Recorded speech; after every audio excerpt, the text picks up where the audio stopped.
아침마다 말씀으로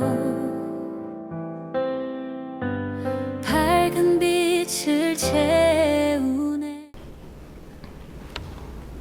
우리는 인생을 살아가면서 예기치 못한 광야를 만날 때가 있습니다. 그 광야의 어려움, 광야의 고독, 광야의 슬픔, 이런 것이 우리의 삶을 꽉 채울 때가 있죠. 그럴 때 참 넘어지기 쉽고, 그리고 굉장히 안타까운 마음을 피력할 때가 참 많습니다. 그런데 그런 처지에 있는 우리의 모습처럼 오늘 본문에 등장하는 야곱의 모습이 그러합니다. 야곱은 지금 어떤 행로를 지니고 있죠? 지금 그는 그의 형 에서의 낯을 피하여 결코 가깝지 않은 사막길을 지나 화란으로 향하여 가고 있습니다. 그 내용을 10절은 이렇게 말합니다. 야곱이 브엘세바에서 떠나 화란으로 향하여 가더니, 지금 10절은 이렇게 단 한 절로 이야기하지만 실제로 야곱이 브엘세바를 떠나 화란으로 향하여 가는 그 길, 한 과정을 생각해 보면 그것은 결코 쉬운 길이 아니었죠. 그 길을 한참 걷다 보니 어느 한 곳에 이르렀는데, 그때 시간은 언제였느냐? 11절을 보면요, 한 곳에 이르러는 해가 진지라. 거기서 유숙하려고 그곳에 한 돌을 가져다가 베개로 삼고 거기 누워 자더니, 지금 시간이 언제예요? 해가 뉘엿 저물어 버리는 그 시간대죠. 밤이 되면 그 곳에는 지금과 같지 않으니까 굉장히 위험하고 맹수가 출몰하고 기온이 급강하는 무서운 광야의 한복판에서 야곱은 지금 가진 것이라고는 별로 없고, 여기에 보니까 한 돌을 가져다가 베개로 삼고 거기 누워 잠을 청했다, 이렇게 말합니다. 그러니까 지금 이 모습을 그림으로 한번 그려보십시오. 어두캄캄한 밤입니다. 가진 것은 별로 없어요. 그런데 정상적으로 이불이나 이런 것이 있는 것이 아니고 그냥 광야에서, 사막에서 누워 자야 되니까 그 돌베개를 하고 누워 자려고 잠을 청하는 그 모습을 보여주고 있습니다. 그러니까 얼마 전까지만 해도 야곱은 어머니의 사랑을 받았잖아요. 어머니의 사랑을 받아도 조금 받은 것이 아니라 아주 그냥 기 여기는 그 아들로서 대접을 받고 얌전하게 장막에 거하던 야곱이 이제는 의지할 부모도 없고 안전을 보장해 줄 집도 없이 차가운 돌베개를 메고 누운 것입니다. 이것은 단순한 노숙이 아니라 야곱의 인생을 바치고 있던 모든 세상적 배경과 의지처가 완전히 무너져 내린 인생의 밤을 상징하죠. 그러니까 그의 그 모습은 인생의 밤.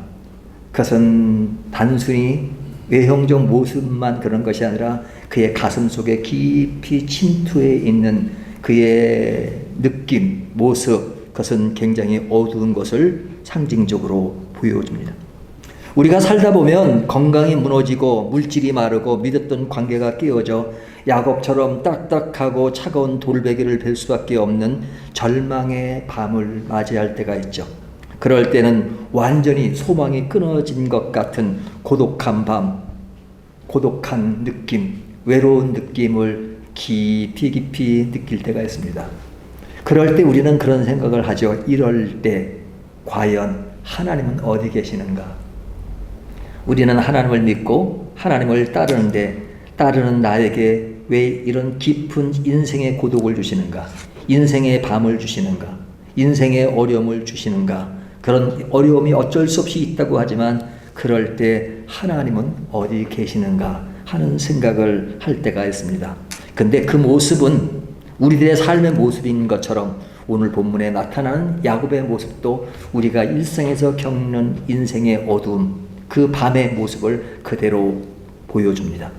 그리고 그런 상황 속에 그 자체로 인생의 어두운 측면만 보여주는 것이 아니라 그럴 때 하나님은 어디 계시는가, 그리고 어떻게 하시는가 하는 것을 다루는 것이 오늘 본문의 내용입니다.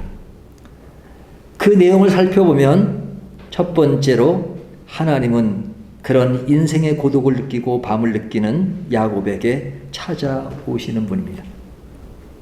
야곱은 어떤 사람이죠?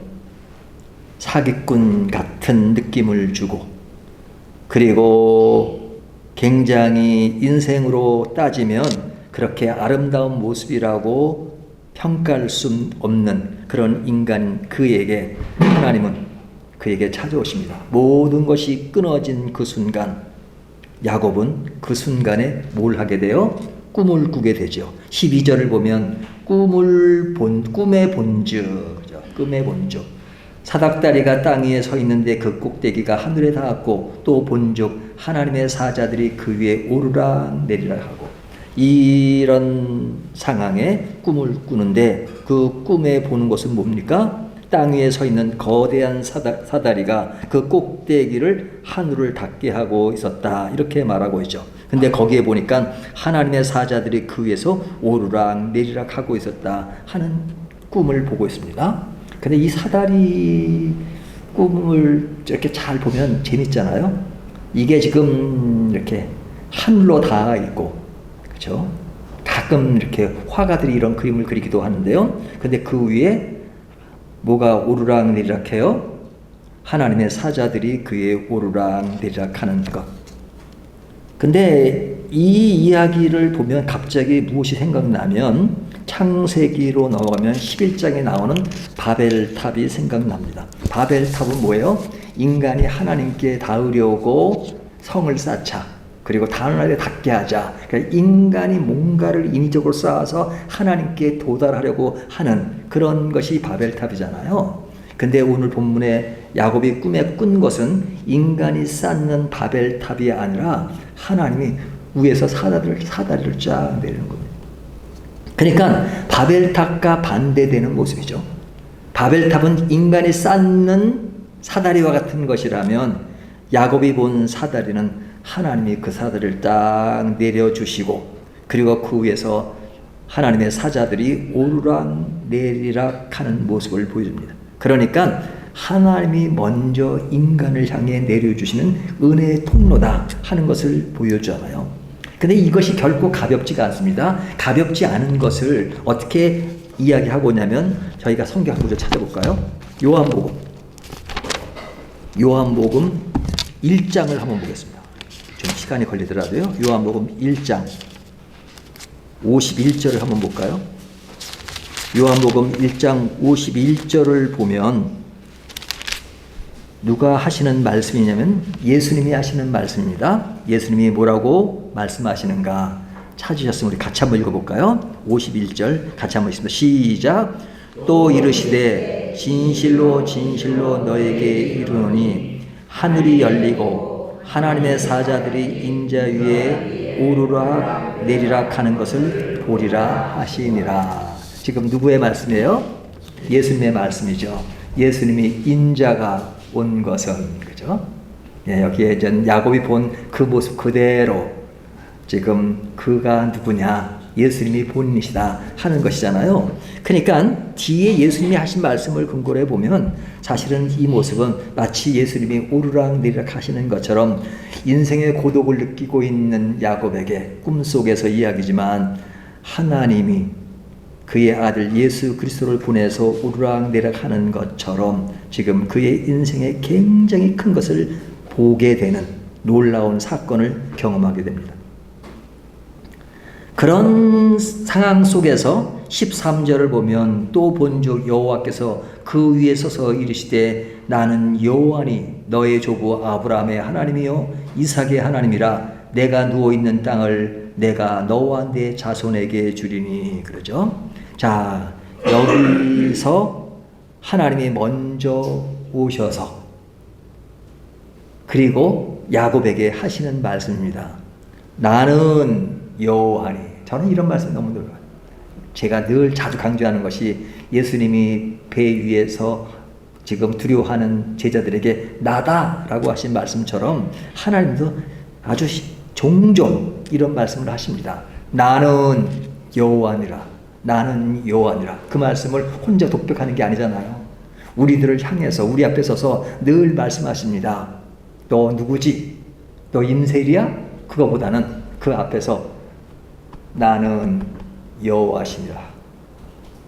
나는 여호와니. 그 말은 뭐 나를 알아달라 하시는 말씀이 아니잖아요. 물론 그 의미가 깊이 서려 있긴 하지만 그때 우리들이 생각하는 그런 사람이 자기 피하를 하기 위해서 알리는 것이 아니라 나를 제대로 알라 이거죠.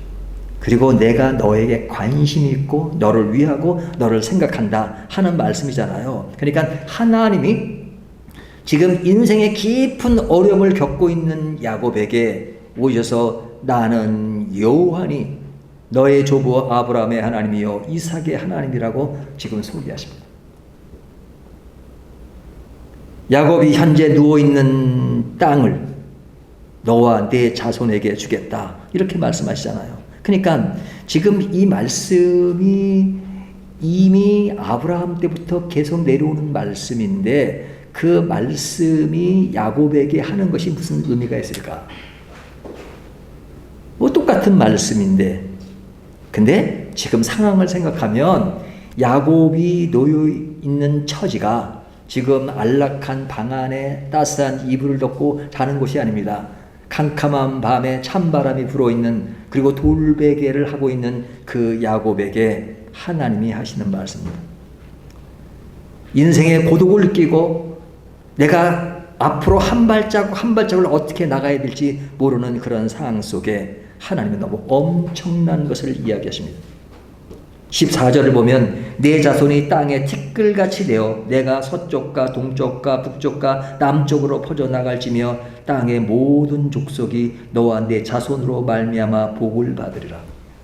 여러분 돈이 없어가지고 밥 한 끼도 사 먹을 수 없는 그런 수준에 있는 사람에게 어떤 사람이 너 지금 밥을 굶고 있지? 근데 얼마 후에 너는 굉장히 부자가 돼서 사람들에게 뭐 엄청난 것을 베풀 거야. 그러면 아무런 근거 없이 그런 얘기를 하면 실감 나겠습니까? 누구 약 올리는 건가? 뭐 그런 생각 할 수 있잖아요. 근데 지금 이 야곱의 처지가 지금 이 돌베개를 했다는 것은 그냥 딱딱한 베개 정도가 아니라 인생의 가장 내리막길에 가장 어려운 시기에 친해질 수 있는 것이 돌이라는 그 상황 속에 지금 하나님이 할 수 있는 것입니다. 하나님이 하시는 것입니다. 그에게 가장 절망적인 순간에 굉장히 큰 말씀을 하십니다. 그것이 14절로 끝나는 것이 아니라 15절에 보면 내가 너와 함께 있어 내가 어디로 가든지 너를 지키며 너를 이끌어 이 땅으로 돌아오게 할지라 내가 내게 허락한 것을 다 이루기까지 너를 떠나지 아니라 하시라 하신지라. 여기 지금 계속 지금 하시는 말씀이 굉장히 큰 말씀을 하십니다. 하나님이 먼저 찾아오셔서 하시는 겁니다.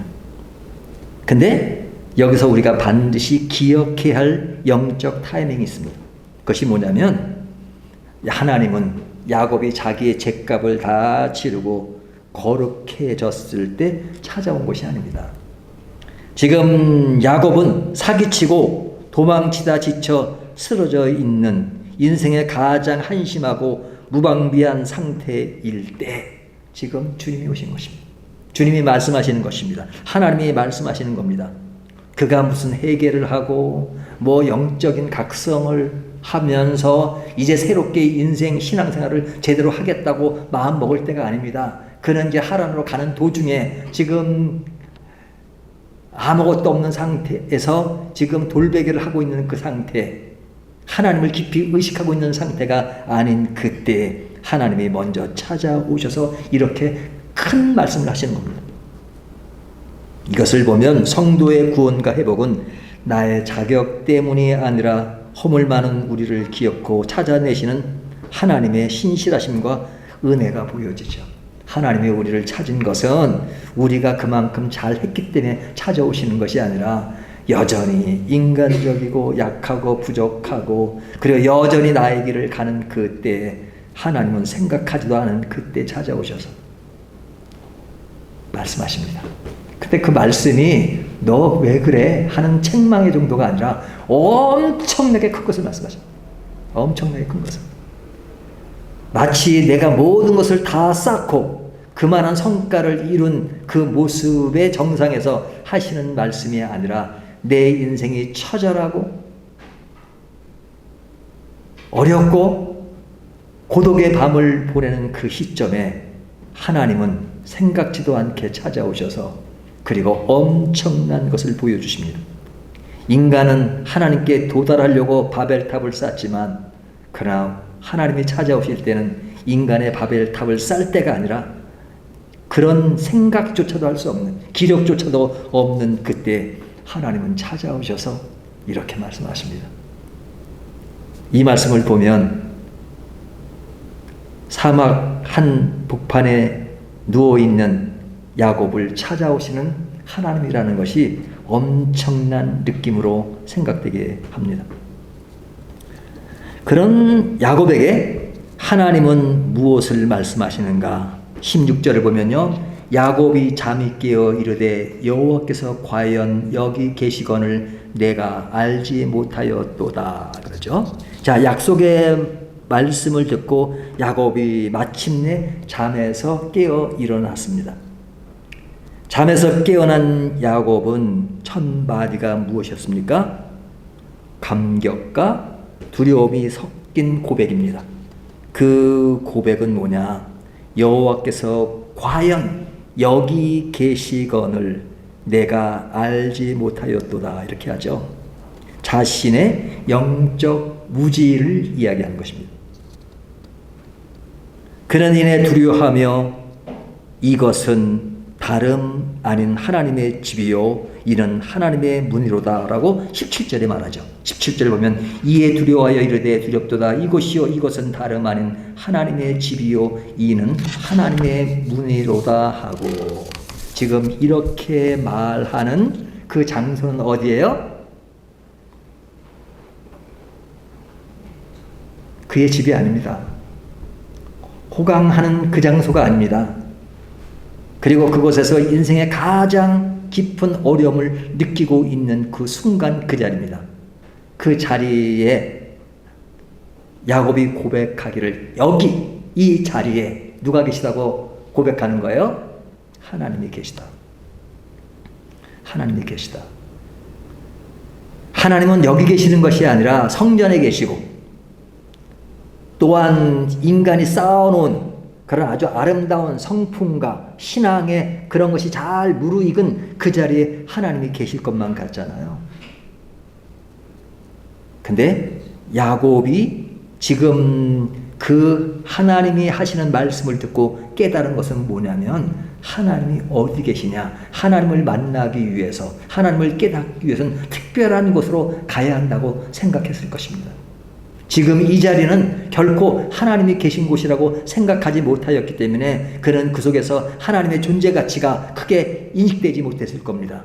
하지만 하나님이 꿈을 통해서 오신 것을 본 야곱은 뭐라고 고백하냐면 이곳이 하나님이 계신 곳입니다. 근데 하나님이 이런 상황 속에 특별히 오신 것이 아니라 하나님은 본래 계셨다고. 본래 여기 계셨다고. 그러니까 야곱을 중심으로 생각하면 야곱이 살아가는 삶의 여정 속에 늘 하나님이 함께 계신 것입니다. 야곱이 베델에 있을 때 하나님이 그곳에 계셨고 야곱이 다른 곳에 가는 어떤 순간순간 이동하는 그 자리마다 항상 하나님이 계십니다. 하지만 사람들은 항상 하나님이 계시는 그 자리를 생각하지 않고 항상 하나님을 찾으려고 어느 장소를 택하죠. 어떤 특별한 시간에 특별한 장소에 하나님이 계신다고 생각할 때가 많습니다. 하지만 야곱이 여기서 깨달은 것은 하나님은 내가 있는 어느 곳이든 어느 시간이든 항상 나와 함께 계신다 하는 것을 깨달은 것입니다. 내 인생의 광야의 밤을 통해서 그 시간에는 하나님과 거리가 멀다고 생각한 그때 그는 비로소 깨달은 것이 하나님은 어디든지 계신다. 그리고 나와 함께 계신다는 신앙의 대전환점을 보여주는 말씀입니다. 그동안 야곱은 그의 선조가 얼마나 자랑스러웠겠습니까? 아브라함이 할아버지고 이삭이 아버지고 하나님은 말씀하실 때마다 아브라함의 하나님이요 이삭의 하나님입니다. 그런 의미에서 내 조상의 가치는 엄청나게 큰 것입니다. 하지만 오늘 본문 속에서 그 할아버지와 아버지의 존재 가치가 큰 것이지만 그분들이 크다고 해서 야곱의 가치가 저절로 올라가는 것은 아닙니다. 그들이 큰들 야곱이 하나님을 제대로 만나지 않으면 그의 존재 가치는 아무것도 아닙니다. 하지만 본문에서 야곱이 깨달은 것은 아브라함의 하나님이시기도 하고 이삭의 하나님이기도 하시지만 그러나 여기서 깨달은 그분이 나의 하나님이다. 내가 아버지와 할아버지의 그 배경 속에서 나의 존재 가치와 신앙의 가치가 자연스럽게 흘러가는 것이 아니라 내 자신이 직접 만난 그 하나님의 가치를 지금 고백하는 것입니다. 우리의 신앙적 배경이 중요한 것이 아니라 내가 실제로 이 순간에 내 모든 삶 속에 하나님을 만나고 있는가 하는 것이 굉장히 중요한 것입니다. 야곱은 이 자리에서 그는 놀라운 것을 발견한 것은 뭐냐면 그 하나님이 나 개인의 하나님일 때 가치가 있다는 것입니다. 내 아버지의 하나님이고 내 아들의 하나님이고 내 이웃의 하나님이고 내 옆에 성도의 하나님인 것도 의미가 있지만 그러나 그 의미는 객관적인 의미지 내 개인의 하나님이 아니라면 내 신앙은 냉랭하고 그리고 영적 뜨거움이 없고 삭막할 수밖에 없습니다. 하지만 지금 야곱의 현실은 돌베개의 냉랭함이 있지만 그 속에서 하나님을 개인적으로 만나고 고백을 하고 그리고 내 인생이 어디로 향하는가를 알 때 그는 엄청난 고백을 하는 것입니다. 근데 그 고백이 무엇으로 표시되고 있느냐? 여기 보면 그 지역이 어디예요? 지역이 루스. 근데 루스라는 지역인데 지금 야곱이 그곳에 단을 쌓고 무엇으로 이름을 바꿉니까? 베델로 바꾸죠. 베델로. 야곱은 아침에 일찍이 일어나 베개로 삼았던 돌을 가져와 기둥을 세우고 그 위에 기름을 붓습니다. 18절을 보면 야곱이 아침에 일어나 베개로 삼았던 돌을 가져다가 기둥으로 세우고 그 위에 기름을 붓고 그렇죠?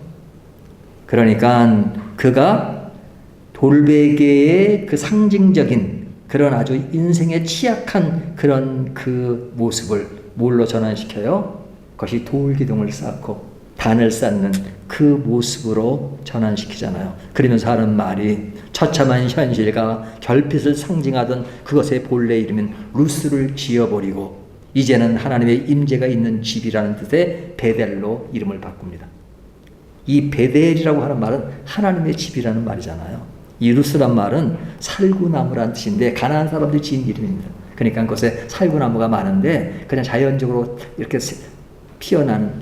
나오는 그런 어떤 좀 천박한 그런 지역의 모습을 루스라고 하는데 그 천박한 지역, 특별히 야곱 개인에게는 어두운 밤에 돌베개를 하고 잠을 잘 수밖에 없는 그런 아무것도 없는 그 광야 같은 곳에 하나님을 만나고 나서 그는 그곳에서 단을 쌓고 그리고 루스를 베델로 바꾸는 하나님의 집으로 바뀌는 그런 변화를 우리에게 보여주고 있죠.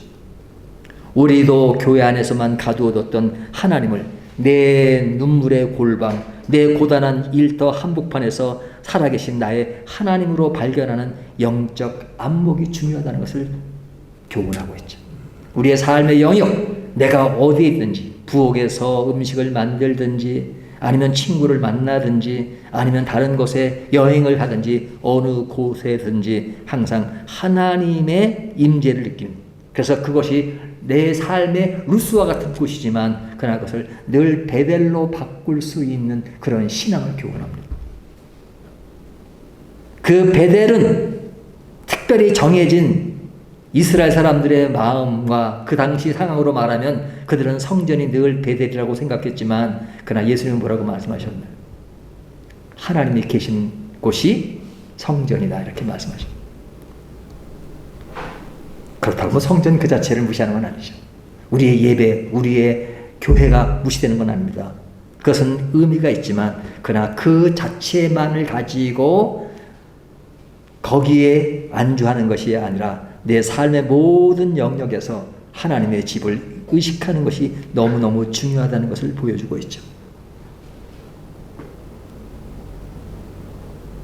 하나님의 압도적인 은혜를 경험한 야곱은 이제 삶으로 반응하며 서원하기 시작합니다. 그 서원의 내용이 20절서부터 22절까지 내용입니다. 20절은 야곱이 서원하여 이르되 하나님이 나와 함께 계셔서 내가 가는 이 길에서 나를 지키시고 먹을 떡과 입을 옷을 주시오. 내가 평안히 아버지의 벼로 돌아가게 하시오면 여호와께서 나의 하나님이 되실 것이요 내가 기둥으로 세운 이 돌이 하나님의 집이 될 것이요 하나님께서 내게 주신 모든 것에서 10분의 1을 내가 반드시 하나님께 드리겠나이다 하였더라. 여기에 야곱의 서원이 나옵니다. 야곱은 하나님이 나와 함께 계셔서 내가 가는 이 길에서 나를 지키시고 먹을 떡과 입을 옷을 주시며 내가 평안히 아버지 집으로 돌아가게 하시오면 이라는 어떤 조건을 고백합니다. 이 고백은 하나님과 거래를 하려는 기복주의가 아니라 미래가 불확실한 두려움 속에서 오직 하나님의 약속만을 결사적으로 붙들겠다는 연약한 인간의 처절한 신앙적 매달림이라고 볼 수 있죠. 그러니까 지금 야곱이 이곳에서 보여지고 있는 것은 굉장히 놀라운 대전환의 상황을 보여주고 있습니다. 이어서 야곱은 은혜를 베푸신 하나님 앞에 세 가지 인생의 결단을 올려드립니다. 이 상황 속에서 야곱이 올리는 결단이 무엇이냐 세 가지를 말씀드리면요. 첫 번째는 여호와께서 나의 하나님이 되실 것이요 라며 타성적인 신앙을 버리고 평생 하나님을 주인으로 모시겠다고 고백합니다. 이제 내가 평생 주님을 하나님으로 모시겠습니다. 그럼 야곱은 지금까지 하나님을 모시지 않았나요? 당연히 아버지, 할아버지가 다 믿음의 선조들이고 그런데 야곱은 그러면 그곳에서 뭐 딴 세상을 살았나요? 아닙니다. 그때는 타성적으로 당연히 그 집안에 있으니까 당연히 간다고 생각했지만 그러나 개인적으로 이런 고백을 할 때에는 진짜 하나님을 제대로 만난 것이죠. 제대로 만난 것이죠. 그러니까 내가 내 신앙의 깊은 영역 속에서 하나님만을 주인으로 모시겠다. 이것은 엄청난 차이입니다.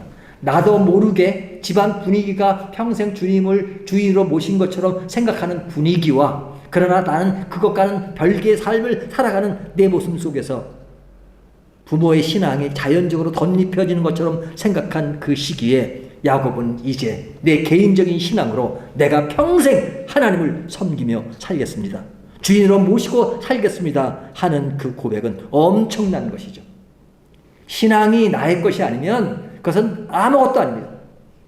나를 대신해 줄 사람은 없습니다. 신앙은 오직 하나님과 나와의 1대1의 관계입니다. 야곱의 신앙의 결단 속에는 바로 이것이 가장 중요한 것으로 시작됩니다. 둘째로 내가 기둥으로 세운 이 돌이 하나님의 집이 될 것이요라며 자신의 아픔이 서려있던 돌 베개를 세워 하나님을 예배하는 중심의 삶을 살겠다고 결단을 합니다. 그러니까 우리의 신앙은 항상 좋을 때만 신앙생활하는 것이고 또 힘들 때는 또 신앙을 저버렸다가 가는 것이 아니라 내 삶의 처지가 좋을 때도 있고 나쁠 때도 있고 힘들 때도 있고 또 가벼울 때도 있지만 어떤 상황에서든지 있는 그대로 그 자리에서 나는 하나님을 섬기겠습니다. 내가 가지고 있는 것이 돌베개라면 돌베개를 단의 기둥으로 삼고 내가 가진 호화스러움이 있다면 그것도 오직 하나님의 영광을 위해서 살아가는 것. 그러니까 내 모든 것이 하나님의 것이오니 하나님을 바라보며 살겠습니다. 그런 신앙의 대전환의 가치를 지금 드러내고 있는 것이죠. 그리고 세 번째로 야고보 말하기를 하나님께서 내게 주신 모든 것에서 10분의 1을 내가 반드시 하나님께 드리겠나이다. 이렇게 고백하죠. 그러니까 내 인생의 모든 성공과 물질의 주권이 내가 아닌 오직 하나님께만 있음을 온전히 인정하는 주권의 고백을 하나님께 드리고 있는 것이죠. 나는 내가 사는 것이 아니라 하나님의 은혜로 삽니다. 그러니까 내 것은 하나도 없습니다. 모든 것이 주의 것이오니 주님의 것으로 나는 청지기로서 살겠습니다. 고백하는 것이죠. 이 베델에서의 서원은 야곱의 가슴 깊은 곳에 영적 고향으로 새겨지게 됩니다. 그래서 이 베델이라고 하는 것은 결코 가벼운 일이 아닙니다. 가벼운 이름이 아닙니다. 훗날 수십 년이 지난 야곱이 세겜 땅에서 온 가문이 멸망할 위기에 처했을 때 하나님은 다시 한번 일어나 베델로 가라고 말씀하셨던 것처럼 이 베델은 내 인생의 중요한 그런 베이스 캠프가 되고 그리고 그곳에서 느꼈던, 받았던, 생각했던, 경험했던 그 베델은 야곱의 생에 있어서 굉장히 중요한 영적 베이스 캠프를 구축한 사건이 됩니다.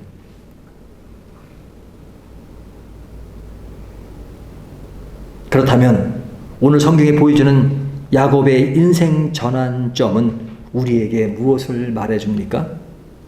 사기꾼이자 도망자였던 야곱을 신실하게 추적하셔서 끝내 복의 통로로 빚어내시는 하나님의 끈질긴 사랑을 보여줍니다. 그가 베고 자던 딱딱하고 아픈 돌베개는 하나님을 만나자 소망을 선포하는 예배의 기둥으로 변화되었습니다. 사방이 꽉 막힌 거친 광야의 한가운데 누워있을지라도 은혜의 사다리를 타고 하늘 문은 우리를 향해 활짝 열려 있습니다. 지금 외로움과 결핍, 실패의 돌베개를 베고 눈물을 흘리는 누군가가 계실지 모릅니다. 아니, 우리의 인생은 항상 이런 것을 겪으며 살지 모릅니다. 그러나 그 자리에 바로 나를 만나기 위해서 하나님은 우리에게 오시고 하나님의 집 베델을 임을 믿게 하시기를 원하십니다. 야곱을 향해 내가 너를 떠나지 아니라 하는 그 약속하시던 그 신실하신 하나님 오늘 우리에게도 말씀하십니다. 내가 너를 결코 버리지 않을 것이다. 너를 잡을 것이다. 내 인간적인 수단과 깨를 다 내려놓고 광야에서 나를 기다리시는 베델의 하나님을 인간적으로 바로 대면하기를 주님은 원하십니다. 그리하여 절망의 도망자가 아닌 사명의 주인공으로 당당히 걸어가시는 성도가 되기를 주님은 지금도 원하고 계십니다.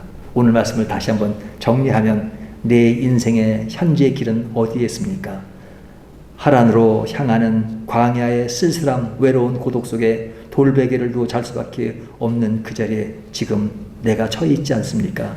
그런데 그런 자리에 하나님은 사다리를 내려 보내서 하나님이 오르락내리락 하시는 것을 보여주시고 그리고 그 자리에서 나를 찾아와 이런 신앙의 대전환을 맞이하게 하시는 분이 하나님이십니다. 그 하나님을 오늘 매일매일의 삶 속에서 경험하시면서 늘 승리의 길을 가시는 저와 여러분이 되시기를 주님의 이름으로 축원합니다.